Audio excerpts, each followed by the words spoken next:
Well, guys, we're back. I've officially beaten 150 towers, and I was originally going to make this video at 200 towers, um, as a continuation from my last video, like the story of my first 100 towers. But I realized that so much has happened in the past 50 towers that I think it's good to just talk about it now.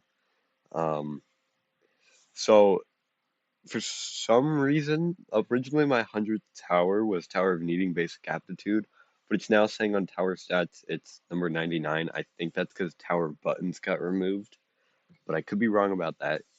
Anyways, but for some reason now my 100th tower is Tower of Stairs to Spare, which funnily enough was the video that was playing in the background of that first video that I made. So we beat that. So that was back in February of this year. A lot of these towers are a lot more close together than they were originally. Um, like like the last video, some of them were months apart, so happy about that. Now,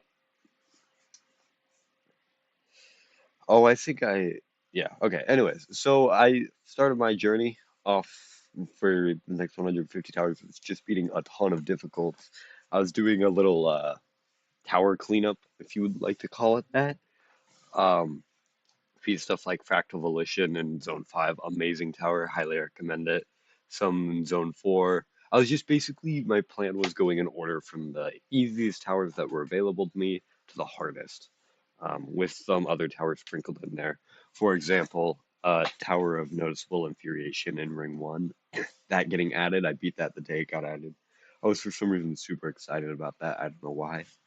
Um, then we have my third intense, Steeple of Buoyant Animations. Now, this was huge that I was able to beat this. First of all, because I beat two intensives within a month when it previously took me 6 months apart from my intense completions.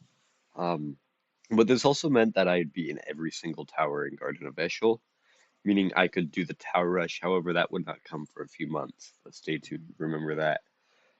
Be more difficult. Then something called the merge happened, where they merged tower points across worlds.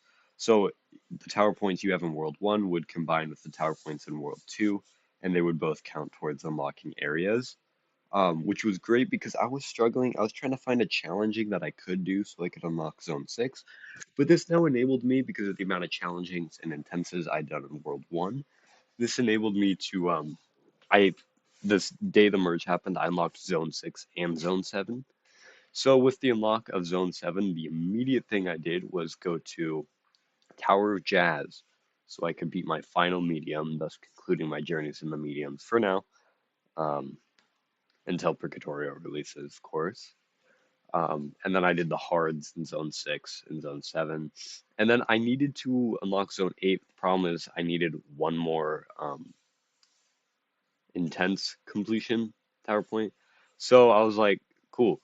And so I did the easiest, oh, at that time it was, it's no longer, the easiest intense in the game, Tower of Impossible Expectations, my fourth intense. That was on March 15th.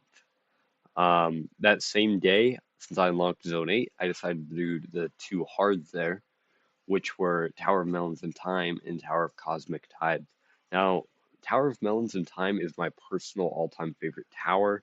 I've played through it at least 10 times now. It's so fun. And Cosmic Tides is amazing too. They really did a good job with those in Zone 8. And then literally a day later, I beat another intense Citadel of Twist and Weirdness, one of my least favorite Citadels. I hate it so much. But yeah, no, that was my second ever Citadel, and my fifth intense, my last intense for a while, as I just could not find another one to beat.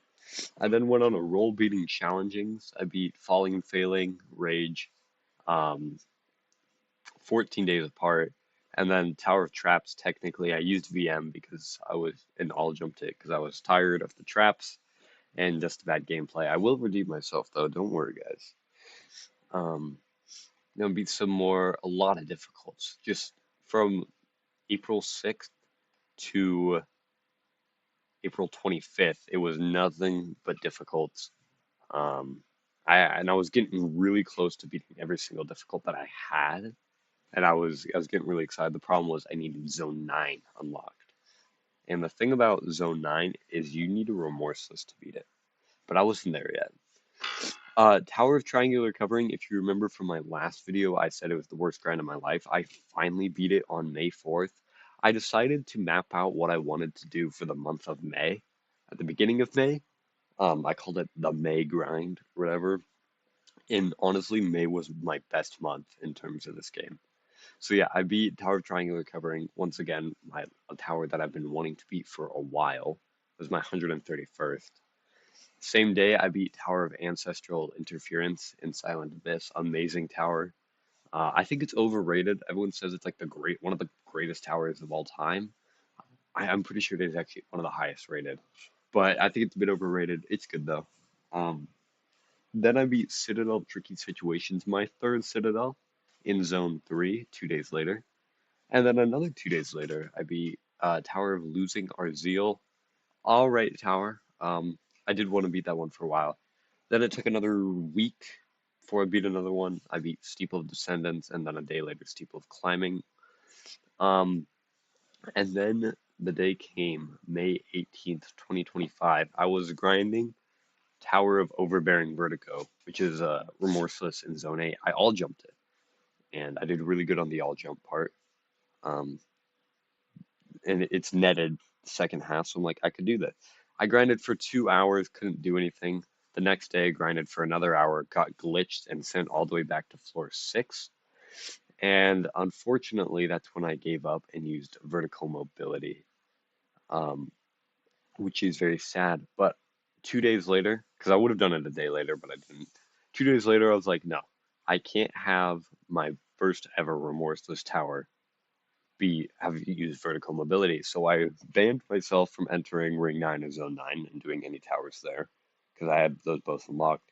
And on May 20th, 2025, I officially beat my first ever Remorseless Tower of Overbearing Vertigo. It was my 137th tower, hardest tower to this day. Honestly, it's amazing that I've even beaten a Remorseless at this point. Um, and so that unlocks Zone 9. And so after a brief stunt because I had 3 difficulties left at this time, guys. I had Tower requiring critical help, which for some reason took me way longer than it should have. I had a Tower of errantly bodeful cavern depth, in Zone 9, which I beat once I beat Overbearing Vertigo. And then Tower of X Madness in Zone 8, which I also beat, and it's a very good tower. Well, no, it's not a very good tower, but it concluded my journey through the difficulties. I also beat my last hard a while ago, um, with Zone 7 unlocks. So, or no, with Zone 8, that was my last hard. And actually, that's not the end of my difficult journey. Never mind. I still had more because Starlit Archives released soon. But anyways, after that, now that I had Zone 9, I had a ton of new towers opened up. So the first thing I did was started my journey at the challengings, doing Tower of Growing Madness, Tower of Dust to Dawn, which is not that great. Not as good as its not predecessor, but the other tower that in Zone 9. And then it'd be my sixth and tenth, Tower of Sugar Rush Deluxe. It was a pretty good tower, very satisfying to beat. Um, I just beat more challenging. Another intense, tower number 147, Steeple of Wicked Grotto. And then I beat Steeple of Desolate Isles as Tower 148 on May 29th. Yes, this was all happening in May. I beat 3 intenses in May. No, 2 intenses in May, and a remorseless, and just a ton of difficult and challenging. I beat let's count this here. Um, hold up, what was? Yeah, I beat like 17 towers in the month of May, so I should probably get a life. Um, and then after Steeple of Desolate Isles, I wasn't really beating anything, but I really wanted to get to 150 towers. However, 2 days later, it doesn't count as a tower, but literally the last day of May, I beat the Garden of Ishal Tower Rush. I did it with my boys, with 2 of my friends, Classy and Bean. We all three did it. We did a little mini Tower Rush raid. That was really fun. That was the last day of May. It was a great way to conclude May. Um, and I didn't beat anything else till summer break, actually, because Starlight of the Archives released on June 14th, and unfortunately I had to work that day, so I didn't get to play it till after. But I did beat the Tower of Pursuit Led Astray, Amazing Tower, as my 149th. And then the next morning I beat my 150th tower, Tower of Elysian Recollection. And then I beat three more towers there, but that goes past 150, so that'll be talked about in the next one. Um, but yeah, no. So in the past 50 towers, I've beaten way more intenses.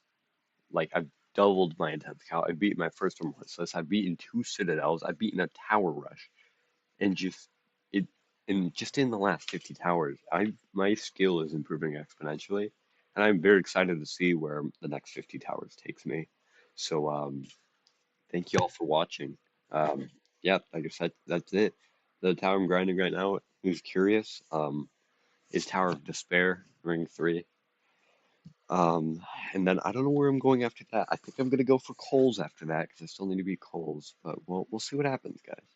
So thanks all for watching, and I shall see y'all in the next one. Goodbye.